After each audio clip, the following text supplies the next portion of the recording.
দেখুন বন্ধুরা, এটা হচ্ছে আমাদের বাড়ির কচু। আর এই কচুটা এত বড় হওয়ার কারণ এই কচু গাছের গোড়ায় আমরা ছাই দেই, যার জন্য কচু গাছটা এত বড় হয়েছে। আর দেখুন বন্ধুরা, এই কচু যখন তোমরা কাটবে একটু বেশি করে বাদ দিয়ে দিয়ে কাটবে, তাহলে গলায় লাগবে না। আর আমি কচু এমনভাবে রান্না করে দেখাবো, যেসব কচু গলায় লাগে সেই সব কচু গলায় লাগবে না। তা দেখুন বন্ধুরা ভিডিওটা প্রথম থেকে শেষ পর্যন্ত, যে কিভাবে আমি কচুটাকে রান্না করি। আর এই কচুতে তোমরা একটু আমের পাতা দিয়ে সিদ্ধ করে নেবে, তাহলে দেখবে কচু গলায় লাগবে না। আর আমি এইদিকে একটু নুন মাখিয়ে রেখে দিচ্ছি।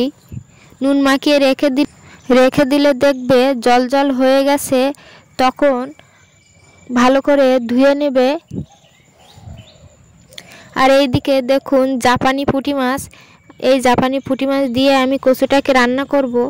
তা জাপানি পুঁটি মাছটাকে ভাজার জন্য আমি তেল দিয়ে দিচ্ছি কড়াই। তেলটাকে সুন্দর করে গরম করে নেব, না হলে কড়াই মাছটা লেগে যাবে।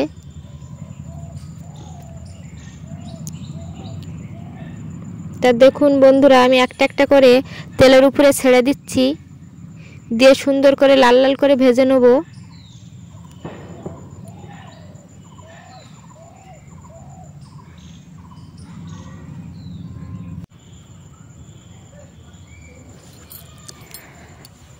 তা মাছটা আমার এক পিঠ ভাজা হয়ে গেছে, এবার উল্টিয়ে দিচ্ছি অন্য পিঠ ভাজার জন্য।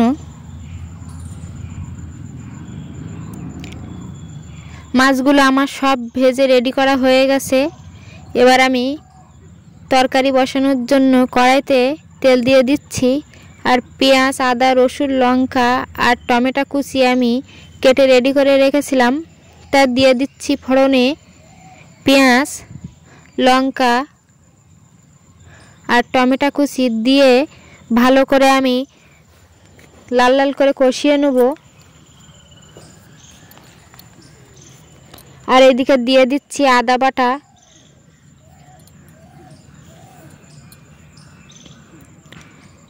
আর দিয়ে দিচ্ছি রসুন বাটা। আদা রসুনটা দিয়ে আমি মশলার সঙ্গে সুন্দর করে কষিয়ে নিচ্ছি। দেখুন, আর এইদিকে দিয়ে দিচ্ছি পরিমাণ মতো নুন।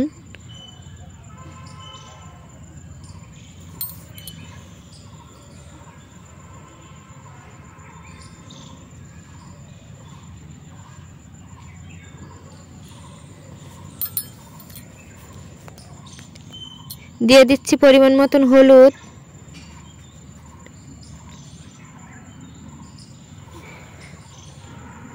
তা নুন হলুদ দিয়ে মশলাটাকে আমি সুন্দর করে কষিয়ে নিচ্ছি। আর মশলার থেকে তেল ছেড়ে দিয়েছে, তারপরে দিয়ে দিয়েছি কেটে রাখা কচুটাকে। কচুর সাথে আমি একটু আলু দিয়েছি। তা দেখুন বন্ধুরা, কচুটা আমার সুন্দর করে কষানো হয়ে গেছে। এবার দিয়ে দিচ্ছি পরিমাণ মতন জল।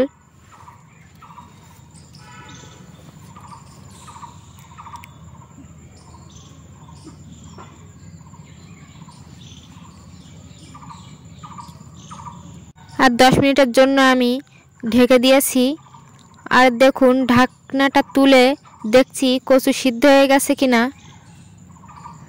তা দেখুন বন্ধুরা, কচুটা সুন্দরভাবে সিদ্ধ হয়ে গেছে। আর এবার আমি ধনিয়া পাতাটা ছড়িয়ে দিচ্ছি সেন্টটা আসার জন্য। আর এইদিকে ভেজে রাখা মাছগুলো দিয়ে দিচ্ছি। ধনিয়া পাতাটা মশলার সঙ্গে কষিয়ে নিইনি, টেস্টটা থাকবে না তাই।